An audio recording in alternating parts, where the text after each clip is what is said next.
early African religions are not the Christianity that we learn. Got it. I think religion was especially Christianity in America, has been a tool to control. That's what the South Africans say. Like, they came to us, to our land with Bibles and said, let us pray. And when we opened our eyes, they had the land and we had the Bible. Come on. That's crazy. Yo, that's like, wow.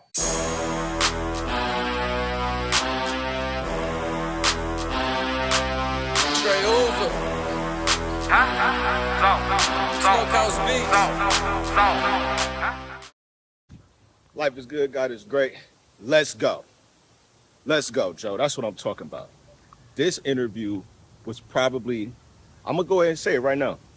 This was the best interview on the JBP year to date. That KevOnStage interview was so fire. The conversation was so good.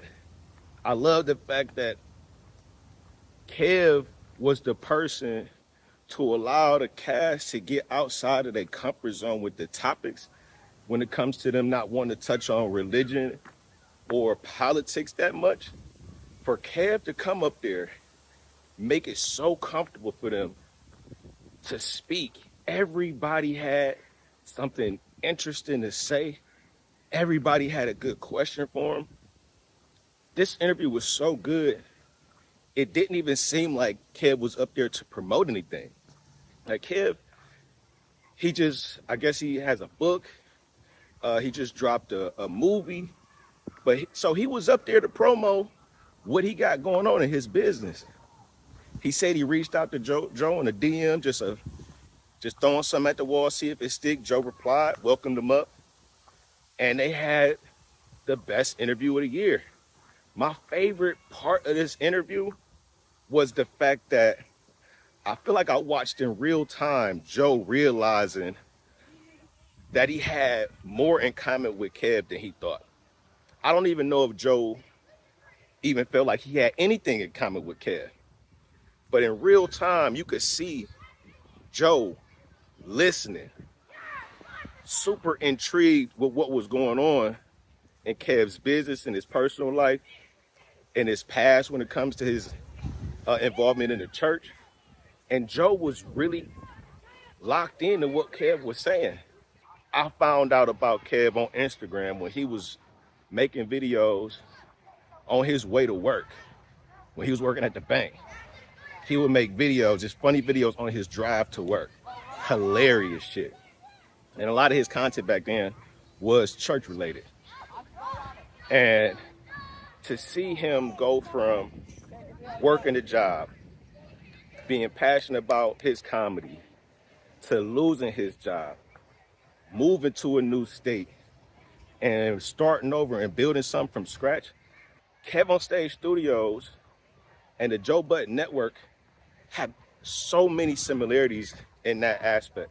And it's in those same respects, their hustle, their grind, the perseverance, the passion for their craft, everything is like a mirror.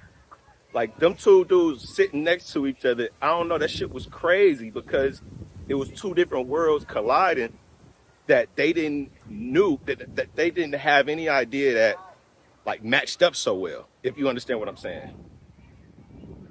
When Kev talked about how he learned and got so good at business from all of the bad deals that he inked in the past, have we not heard Joe say the same thing? This is exactly why Joe was such a good businessman today. And he talks about it all the time. He's talked about it over the years. It's because he had so many bad deals. He got jerked so many times. After a while, you either gonna sink or you gonna swim. You're gonna take those lessons, you're gonna apply it to what you got going moving forward in life, or you just gonna continue to be a sucker ass nigga getting rolled over. That shit was so good, man. Like on so many levels. It's like they don't. It's what do you call it? Don't ask, don't tell. Like everybody knows the choir director's gay. Everybody knows that deacon is gay. But at least growing up, we couldn't say that. Yeah. But everybody kind of knew it, and then it's shrouded in this kind of benevolent homophobia, like love the sin or hate the sin. So you got to sit there and actually be told that who you are is wrong while being told that we love you. It's a fucked up. So I got a lot in common with Kev, personally. Like, we the same age. I grew up in a church. He grew up in a church. We got some of the same views on religion. We asked some of the same questions growing up about religion to our parents. So when he talked about that, he has a son in college. I'm about to move my daughter into college in 2 weeks for the first time. It's so many similarities, and maybe it's recency bias. Maybe it's because I have so much in common with Kev. Maybe it's because I watched his career start and I watched Joe Budden grow from just being a reality TV star to the $20 million plus man he is today. It's like, that shit was refreshing to see, man. Like, y'all let me know what y'all think, but I can't think of an interview that had me more engaged than this one.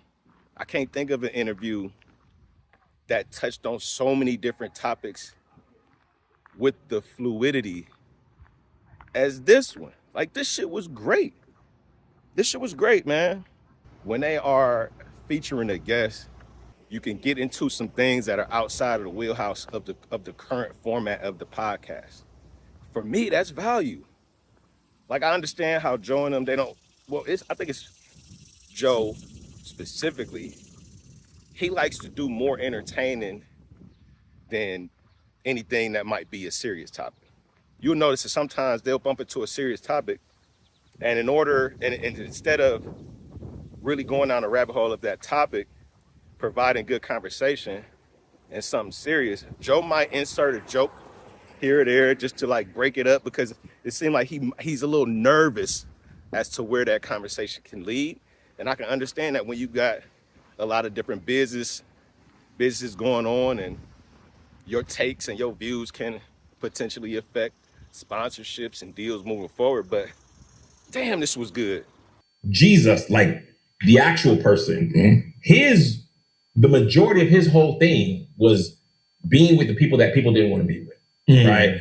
The sinners, you know, they call them publicans, tax people. Like, he spent his whole time with the people who were outcasts.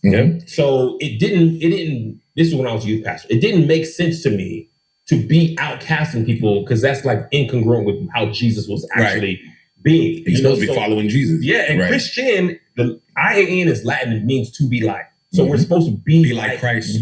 That's the whole thing. His whole thing was love. And I think about the woman, the adulterous woman, right? It was actually the people who wanted to stone her were the religious people. Pharisees and Sadducees said, the law says we need to stone her. And Jesus didn't come to do what was right. He came to do what was good.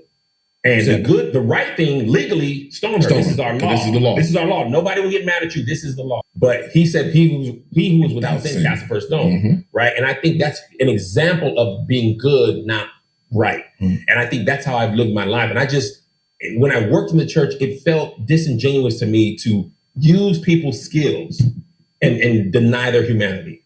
That, for me, and this before I even started learning, I just didn't feel like it's kind of whack to let them sing and write and arrange the songs. Same thing in hip hop. Yeah. and then judge them. Yeah, it felt weird to me. I'm just like, I can't do that. And I think as I've grown, it felt weirder and weirder too. I was like, I don't subscribe to that. Thank you, Joe. Thank you, Cass. Thank you, man. I really needed that, man, to get off of the way I was feeling about everything for the past like 4 drops, including the Ian and Marc show. This was good. Marc had great questions. The dialogue between Marc and Kev, I really appreciate it, because it let another part of Marc come out. And I think the cast may have seen a different side of Marc as well, to even more appreciate his takes, but his perspective on religion. I don't know if anybody else knew that much about Marc in terms of not only his belief, but how he views religion as a whole, how he had his own interactions with religion. But Marc, Marc, that was good. Like, I really, really appreciated your views and the questions and just the way that you was able to add to that dialogue. Man, this was great. This was great. I don't have nothing bad to say about this interview. And I also noticed how in interviews past, I don't know if they had a hard out or something to do, but interviews past, it doesn't normally last the entire pod. Like, they'll bring a guest on and the guest will leave after the interview is done.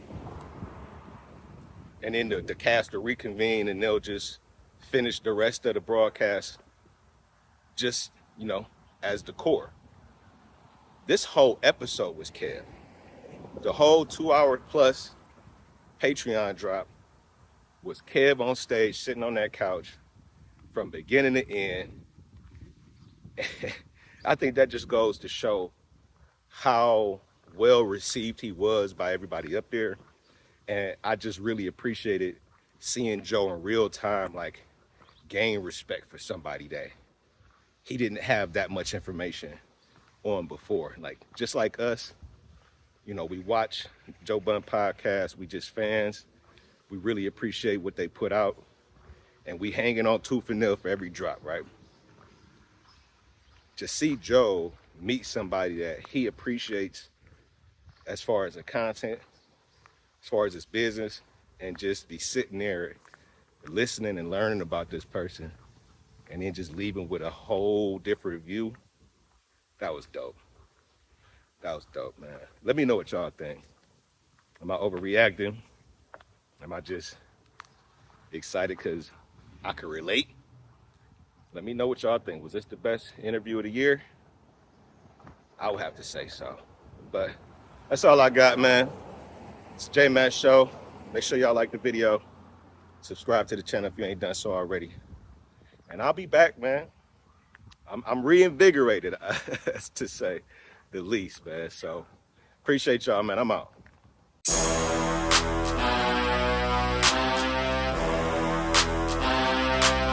Straight over. Smokehouse beats.